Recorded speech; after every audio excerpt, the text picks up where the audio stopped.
Hello dear student, आज हम लोग वाटर साइकिल के बारे में पढ़ेंगे। ये बहुत ही इम्पॉर्टेंट टॉपिक है जो आप किसी भी क्लास में हो तो इसे आप पढ़ सकते हैं। हर क्लास में ये टॉपिक ज़रूर ही रहता है। ठीक है, तो आज हम वाटर साइकिल के बारे में पढ़ेंगे। यहाँ हमने फिगर ड्रॉ कर रखा है, आप देख सकते हैं।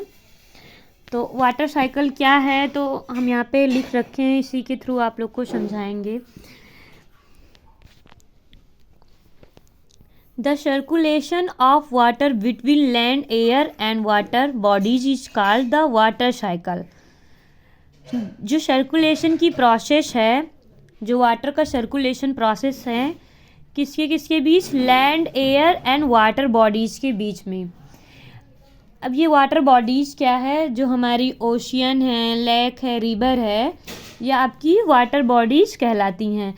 तो सर्कुलेशन की जो प्रोसेस है, हमारे पृथ्वी में जो हवाएं उपस्थित हैं और जो वाटर बॉडीज़ हैं, इनके बीच में जो सर्कुलेशन होता है उसे ही हम वाटर साइकिल कहते हैं। वाटर साइकिल जो है कंटिन्यू चलती रहती है, ये कभी रुकती नहीं है। ये साइकिल हमेशा ऐसे चलती रहती है। तो वाटर साइकिल जो है वो कंप्लीट होता है 4 स्टेप में। पहला स्टेप आपका है इवापोरेशन। इवापोरेशन को हिंदी में हम वाष्पीकरण कहते हैं। क्या कहते हैं? वाष्पीकरण। Evaporation is the process in which water change into water vapour. Evaporation एक ऐसी विधि है जिसमें जल को चेंज किया जाता है वाटर वेपर में, पानी को वाष्प के रूप में बदला जाता है।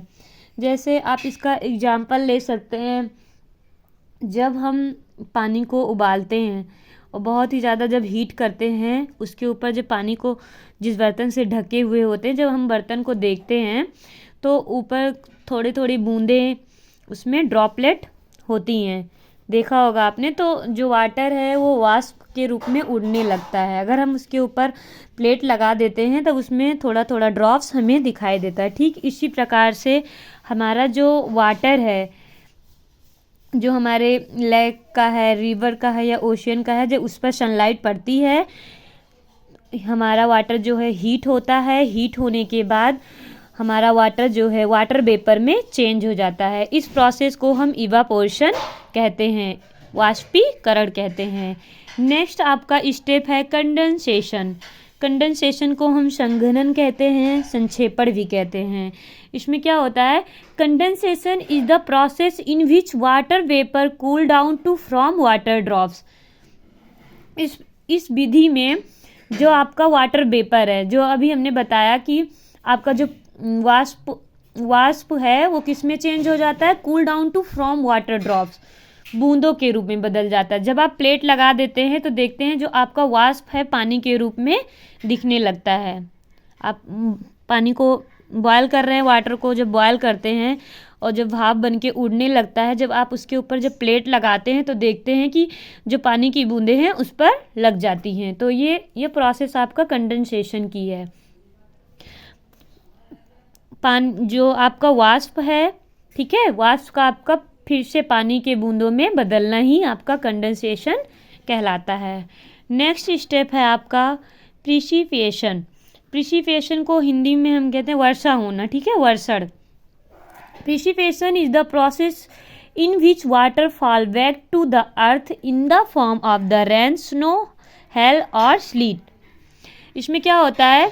ये एक प्रिसिपिएशन एक ऐसी विधि है जिसमें आपका पानी जो है नीचे गिरता है, बैक ऑन द अर्थ। कहाँ पे आता है? हमारी पृथ्वी पर पुनः वापस लौटता है। किसके रूप में? बारिश के रूप में, rain, snow, hail and sleet. वर्षा के रूप में, ठीक है, ओले के रूप में,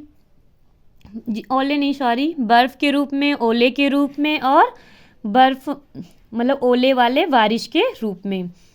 तो ये प्रिसिपिएशन की जब प्रोसेस होती है तो जो हमारा वाटर वाष्प के रूप में ऊपर उड़कर गया था, फिर इसमें इवापोरेशन हुआ था, कंडेंसेशन हुआ था, फिर यहाँ पे आपका क्लाउड का फॉर्मेशन हुआ था, ठीक है, बादल बन गया था, बादल बना था। उसके बाद फिर से वो क्या होता है? हीट होता है और बादल जो आपका फिर से बारिश के रूप में नीचे आपका पानी आता है, फिर वो आपके पॉन्ड लेक में क्या होता है, कलेक्ट हो जाता है। फिर वही पानी जब सनलाइट पड़ता है फिर से हीट होता है, फिर से उसमें इवापोरेशन की प्रोसेस होती है। इवापोरेशन से कंडेंसेशन होता है, क्लाउड का फॉर्मेशन होता है, फिर उसमें प्रेसिपिटेशन होता है। ऐसे ये प्रोसेस अगेन चलती रहती है। इसमें जो 4th नंबर स्टेप है, यहाँ पे मैंने नीचे लिख रखा है collection.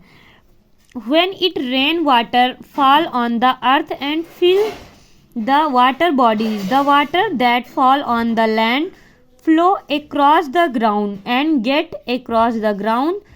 get collect in the ocean, river or lakes.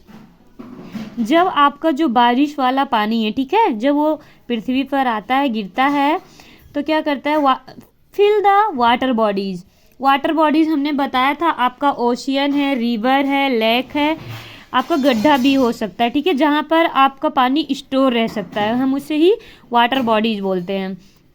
तो अब वो फिर से फिल हो जाता है। जब बारिश होती है तो आपका मतलब रिवर फिर से फिल होता है। रिवर तो कंटिन्यू फिल ही रहता है। लेक जो सूख जाते हैं वो फिर से फिल हो जाते हैं।